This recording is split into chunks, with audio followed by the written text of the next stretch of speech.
Magandang hapon po. Hustisya ang panawagan ng magkapatid sa Las Piñas na binugbog ng grupo ng malalaki. Ang isa sa mga biktima inoobserbahan pa sa ospital. Ang sabi ng pulisya na kursuladahan lang daw ang dalawa. Ang isa sa mga nabugbog, menor de edad na trip lang daw mambugbog noon. Nakatutok si Nico Wahe. Magkakapisa na sa isang fast food restaurant ang magkapatid na ito madaling araw noong Miyerkules sa Las Piñas. Hanggang napahinto sila sa gilid ng kalsada. May lalaking sumulpot at biglang nanuntok sa magkapatid. Nang gaganti na sana ang dalawa, lumabas ang iba pang lalaki. Tumawid ang isang biktima pero hinabol siya ng isa sa mga lalaki at patuloy siyang binugbog. Isang rider ang nagmalasakit umawat. Ang kapatid naman niya na corner ng mas maraming lalaki. Maaninag kung paano siya pinagtulungan ng tatlong lalaki. Sinubukan tumakas ng biktima mula sa kumukuyog sa kanya pero natumba ito. Dito na siya nilapitan ng lalaking nakaputi at tinadyakan siya. Natigil ang pambubugbog nang umawat ang mga bystander. Kilala na raw ng Las Piñas Police ang apat na sospek. Anila nag-iinuman ng mga sospek bago ang insidente. Kainuman nila ang testigo na siyang nagkwento sa mga pulis sa nangyari. Ang unang lalaking subulpot at nanuntok ay 14 anyos lang na tila trip daw manuntok noong oras na yon. Base doon sa kwento ng witness na gusto daw niyang manuntok. Tama-tama naman itong dalawang biktima natin habang naglalakad papunta sa kahabaan ng Alabang Zapote. Yun nakita niya, sinuntok niya. Ngayon, nung lalabanan na siya ng dalawang biktima, sumigaw naman na humingi ng tulong doon sa mga suspect na tatlo na legal age at doon pinagtulungan yung dalawang biktima. Ang tatlong iba pa ay edad 18, 19 at 20. Tumanggi muna magbigay ng pahayag ang magkapatid na biktima na patuloy na nagpapagaling. Nasa ospital pa ang isa sa kanila na lubhang napuruhan. Yung dalawang biktima natin, may mga bugbog sila sa katawan nila, sa ulo nila, may mga sugat. Hinihintay na lang daw ang medico legal ng mga biktima bago nila ihabla sa piskalya ang mga sospek. Para sa GMA Integrated News, Nico Wahe, nakatutok 24 oras. Maagang binawi ng buhay ang isang batang edad 4 sa Pasig. Bigo siyang masagip na masunog ang kanilang bahay. Sugatan naman ang kanyang ina. Nakatutok si Bea Penlac. Binulabog ng nagngangalit na apoy ang mga residente sa bahagi na ito ng Barangay Pinagbuhatan, Pasig City, pasado alas 2 ng madaling araw kanina. Patay ang 4 na taong gulang na lalaking naiwan sa ikalawang palapag ng bahay na pinagmulan ng sunog ayon sa barangay. Sugatan naman ang kanyang 47 anyos na ina. Inatempt po nung nanay talaga na ilabas yung anak niya. So dahil nga lumakas na, nabitaway niya.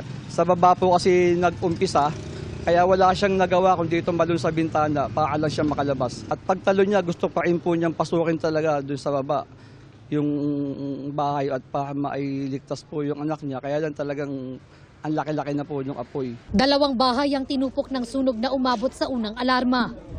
Hindi bababa sa 5 pamilya o 13 individual ang apektado, kabilang ang 50 anyos na si Arthur na nakatira roon kasama ang kanyang anak.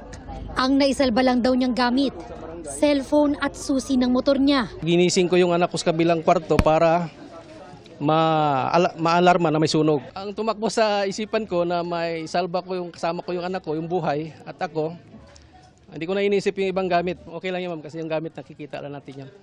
Mga buhay din natin may balik. Ayon sa barangay, mabilis kumalat ang apoy sa mga dikit-dikit na bahay na gawa sa light materials. Masikip po talaga sa loob din. Ang hirap kumilos. Ang tagal bago na-off yung power. At ang lakas ng kuryente, kaya kahit kami nahirapan agad siyang pasukin. Pasado alas 12:30 na ng madaling araw nang tuluyang maapula ang apoy. Iniimbestigahan pa ng mga otoridad ang sanhi ng sunog at halaga ng pinsala.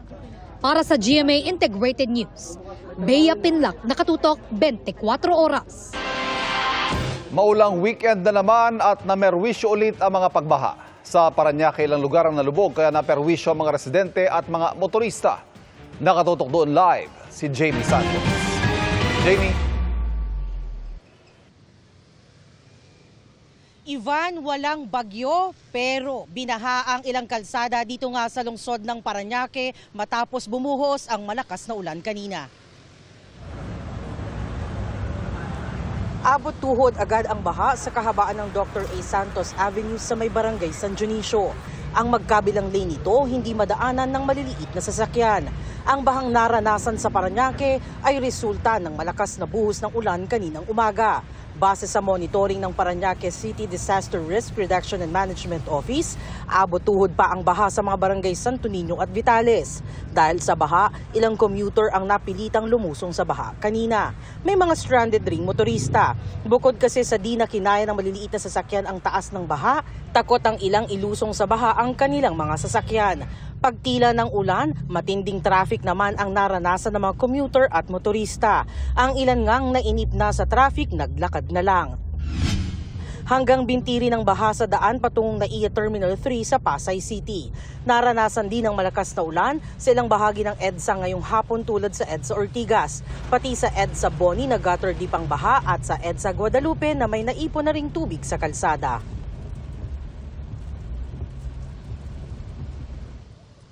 Ivan, sa mga oras na ito ay humupa na yung baha dito nga sa kahabaan ng Dr. A. Santos Avenue pagtila ng ulan. Pero nakakaranas ng manakanakang ambon hanggang sa mahinang pag-ulan hanggang ngayon. At yan ang latest mula rito sa Parañaque. Balik sa iyo, Ivan. Maraming salamat, Jamie Santos. Patuloy na minomonitor ng Pag-asa ang bagyong Lani na nasa labas na ng Philippine Area of Responsibility. Ayon po sa Pag-asa, patuloy na nagpapaulan ngayong araw ang trough o extension ng bagyong Lani sa ilang probinsya. Nakararanas ng maulap na panahon na may kalat-kalat na pag-ulan at thunderstorms sa Ilocos Region, Cordillera Administrative Region, Nueva Vizcaya at Quirino, pati na sa natitirang bahagi ng Cagayan Valley. Habagat ang nagpapaulan sa Metro Manila, Central Luzon, Calabarzon, Occidental Mindoro, Oriental Mindoro at Marinduque. Localized thunderstorms naman ang nagpapaulan sa natitirang bahagi ng bansa. Base sa datos ng Metro Weather, bukas may chance na makaranas ng light to heavy rains sa Cagayan, Benguet, Nueva Ecija, Bataan, Quezon, Camarines Norte, Sorsogon at Palawan. Light to intense rains naman ang posibleng maranasan sa buong Visayas at Mindanao pagsapit ng hapon, habang maaaring makaranas ng light to heavy rains bukas sa Metro Manila.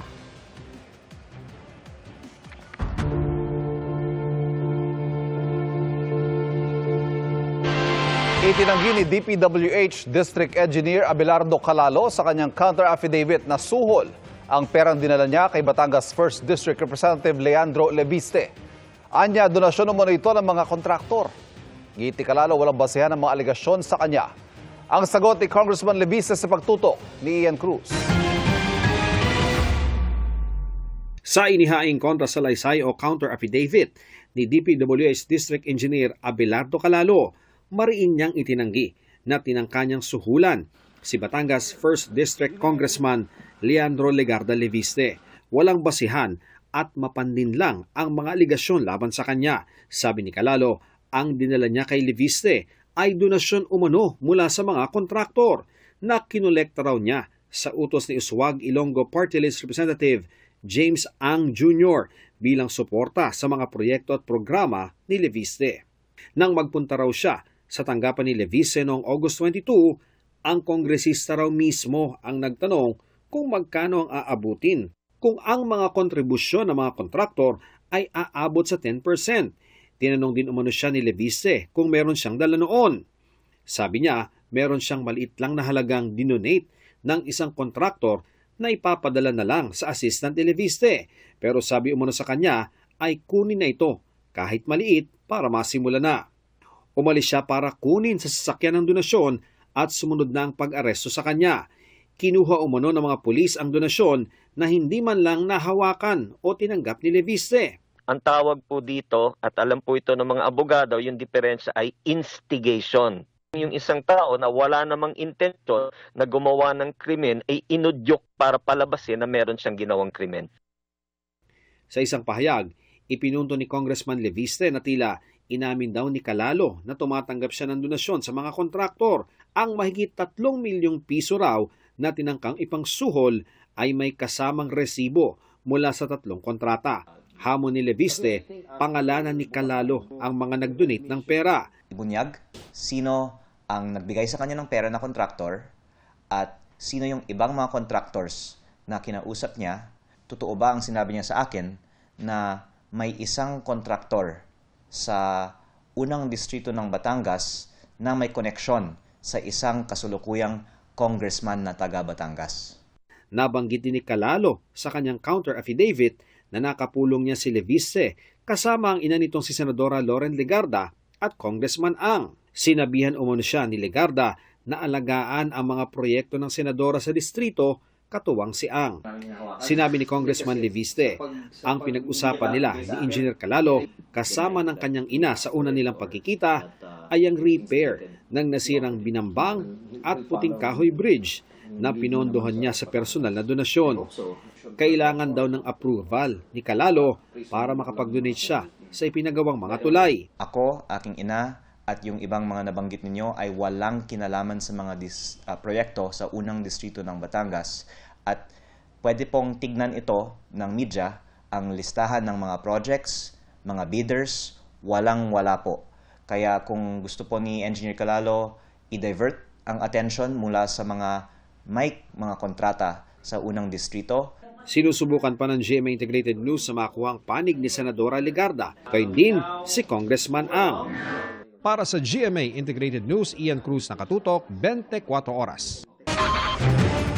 Arestado ang dalawang suspect na riding in tandem na nanghablot sa pitaka ng isang minor de edad sa Quezon City. Isa pang suspect ang tinutugis. Ang nahulikam na pagnanakaw tinutukan ni Bea Pinlac. Tatlong lalaki ang sakay ng motorsiklong ito habang binabaybay ang isang eskinita sa barangay Sangandaan, Quezon City, Huwebes ng madaling araw. Kasunod nila ang 17 anyos na babae na naglalakad habang nagsiselfone. Maya-maya, biglang humarang sa daan ng motor at bumuelo para umikot. Bumaba ang isa sa mga backride at hinablot ang wallet ng dalaga. Bumagsak pa sa sahig ang biktima.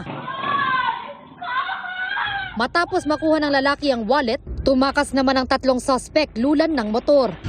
Napansin po kasi nila na bit-bit niya yung wallet. While texting, pati nga hindi naman nakuha yung cellphone, yung wallet po yung nakuha niya. Ang laman ng tinangay na wallet ayon sa pulisya, 800 piso.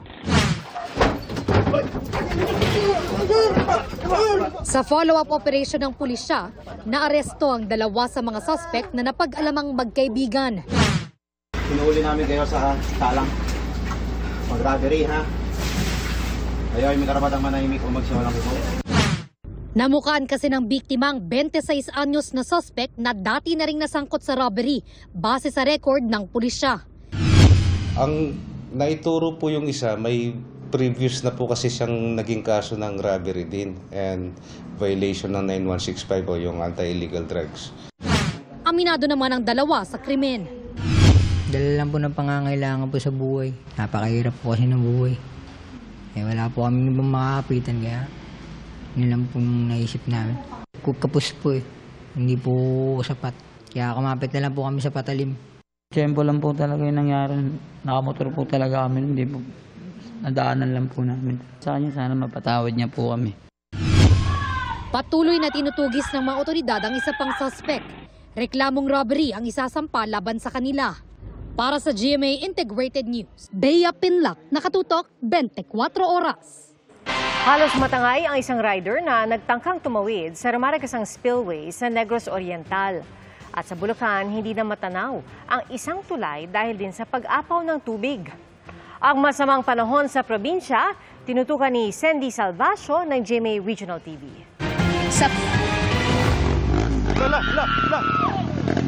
Sinusubukang tumawid ng rider na ito sa umapaw na spillway sa Ayungon, Negros Oriental nang muntik matangay ng tubig. Tinulungan siya ng iba pang stranded sa lugar hanggang sa tuluyang makatawid. Ilan pang rider ang tinulungang makatawid sa rumaragasang tubig. Nilusong din ng ilang guro at estudyante ang spillway. Wala raw kasing ibang pwedeng madaanan. Sa Bai City, Negros Oriental, isang dump truck ang tumirik sa gitna ng rumaragasang ilog. Ayon sa saksi, naghahakot ang truck ng props na gagamitin sana sa Hujaka Festival nang abutan ng baha sa gitna ng ilog. Giit ng driver, hindi niya inaasahan ang pagbaha dahil wala namang ulan. Umapaw rin ang tubig sa Makaiban Bridge sa Santa Maria, Bulacan, bunsod ng malakas na ulan. Halos hindi na makita ang tulay sa taas ng tubig. Ayon sa mga residente, kahapon pa umapaw ang tubig nang magsimulang umulan. Naglagay na rin ang mga tanod na nagbabantay doon ng babala bago sumapit sa tulay. Abot binti ang baha sa Masantol, Pampanga, bunsod ng high tide sa Pampanga River. Nagbangka na ang ilang residente. Bagamat lumabas na sa Philippine Area of Responsibility ang Bagyong Lani, nakaalerto pa rin ang Pangasinan Provincial Disaster Risk Reduction and Management Office. Bunsod ito ng nararanasang pabugso-bugsong ulan na pinalalakas ng nagdaang Bagyong Lani. Naka 24 hours monitoring tayo sa river system, sa weather situation, sa San Roque Dam water level, sa ating mga mangingisda, na huwag munang pumalaot. Sa Dagupan City, problema ang taas-babang baha dahil sa masamang panahon na sinabayan ng high tide kaninang umaga. Yung mga customer ayaw nilang bumaba sa tubig. Baka sila yung malitos. Yan. May baha rin sa Kalasyaw. Nandito ako ngayon sa Barangay Talibao sa Kalasyaw, Pangasinan na kung saan ang kalsadang ito ay ang pinakamalapit na dinaraanan daw ng mga tricycle driver papunta sa kanilang bayan. Pero dahil hanggang hita ang level ng tubig sa mga oras na ito ay hindi ito kayang daanan ng anumang sasakyan. Hanggang ngayon hindi namin madadaanan yung tubig dyan dahil sa mga tricycle. Andito lang kami sa walang mahanap buhay. Binabantayan ng Kalasyaw DRRMO ang Marusay River. Although sa ngayon po wala pa naman po tayong monitored na significant report ng flooding, meron lamang pong mga isolated cases na meron pong pag-iipon ng tubig doon sa kanilang compound. Gawa ng mas mataas po yung level ng ating kalsada compared po doon sa kanilang area. Puspusan naman ang clearing operations at monitoring ng Office of the Civil Defense Cordillera, PDRRMO, kasama ang iba pang ahensya sa ilang pagguhos sa Cordillera. Gaya sa mga bahagi ng Baguio Itogon Road, Balbalan Pinukpuk Road at Lubuagan Batong Buhay Road na hindi madaanan as of 7:30 kaninang umaga. Para sa GMA Regional TV at GMA Integrated News, Sandy Salvacio, nakatutok 24 oras. Mga kapuso, walang patid pa rin ang pagbabalita tuwing weekend ng aking partner na si Ivan Mayrina. Ang kanyang dedikasyon sa pamamahayag muling pinagtibay sa pagpirma ng kontrata sa GMA Network. Nakatutok si Von Aquino.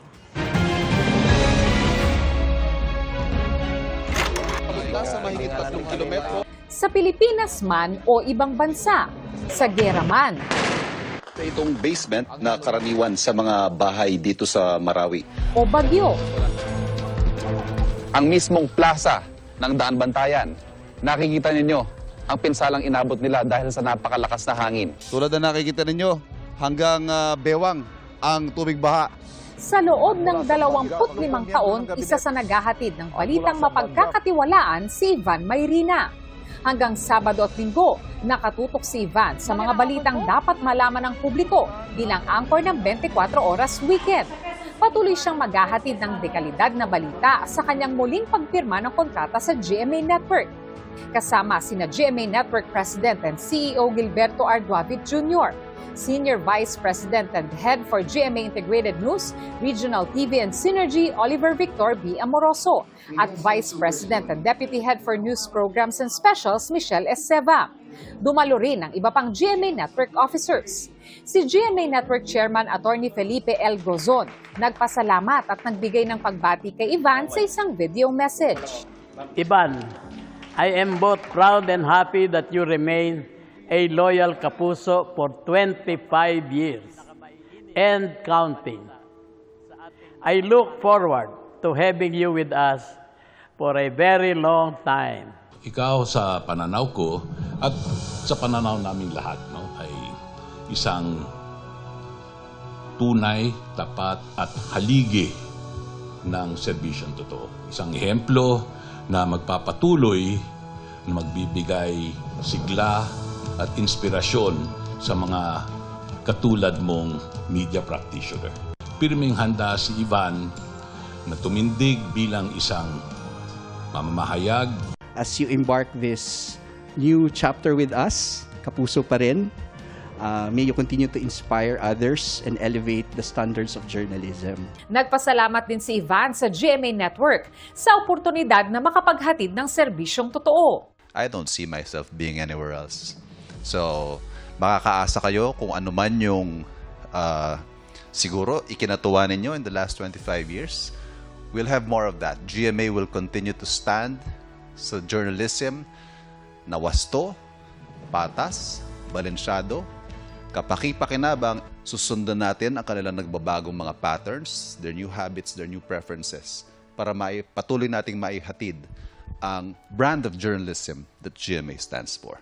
Para sa GMA Integrated News, Von Aquino, Nakatutok, 24 Oras.